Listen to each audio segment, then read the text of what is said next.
Among the Lombards, the Duke Dux was the man who acted as political and military commander of a set of military families, irrespective of any territorial appropriation. Etymology: the proper Lombardic language term for the figure of the Duke is not known. The oldest Lombard historiographical sources were written in Latin. The Latin word dux was adopted to designate a political and military figure that had no exact equivalent in the classical world, thus redefining the concept of duke in a form that would continue to develop in later centuries. History: the figure of the Duke emerged between the 4th and 5th centuries, after the German peoples settled between the Elbe and the current northern Bohemia. At the time, the Lombards were nomads, forming homogeneous groups and compact families originating from the same noble clan, and able to organize themselves into quotas with military functions. The fair.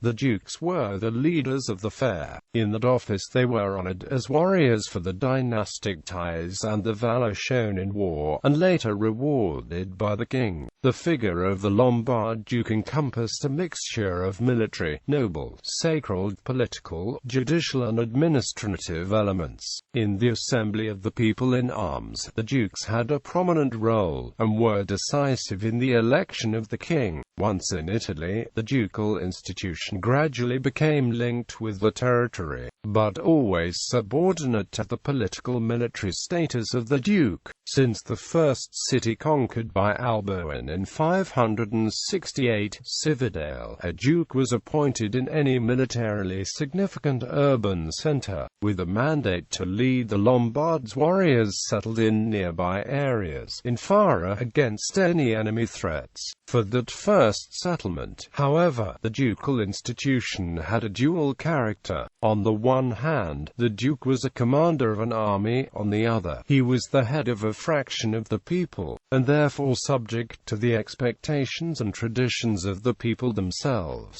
The duke was thus given a royal investiture and a political military nature, but at the same time also carried a unique power as a guarantor of a particular social structure.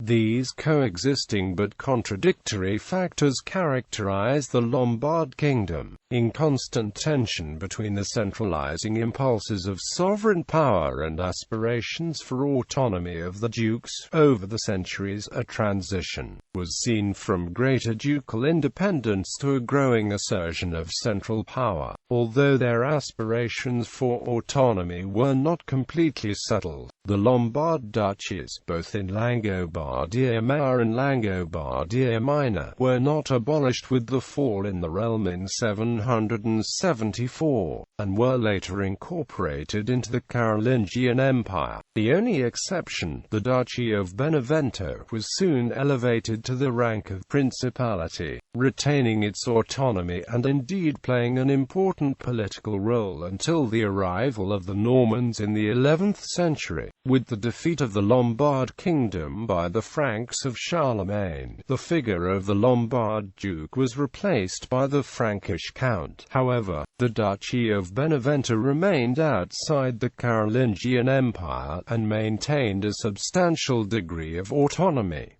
List of Lombard duchies: Duchy of Friuli, Duchy of Ceneda, Duchy of Treviso, Duchy of Vicenza, Duchy of Verona, Duchy of Trent, Duchy of Parma, Duchy of Reggio, Duchy of Piacenza, Duchy of Brescia, Duchy of Bergamo, Duchy of San Giulio, Duchy of Pavia, Duchy of Turin, Duchy of Asti, Duchy of Tuscany, Duchy of Spoleto, Duchy of Benevento, then the Principality of Salerno, Duchy of Aosta, Duchy of Milan, Duchy of Ivrea, Duchy of Basigliata. Bibliography: Lydia Capo. Commenter Paul Deacon. Lydia Capo ed. Storia dei Longobardi. Milan Lorenzo Valla Mondadori.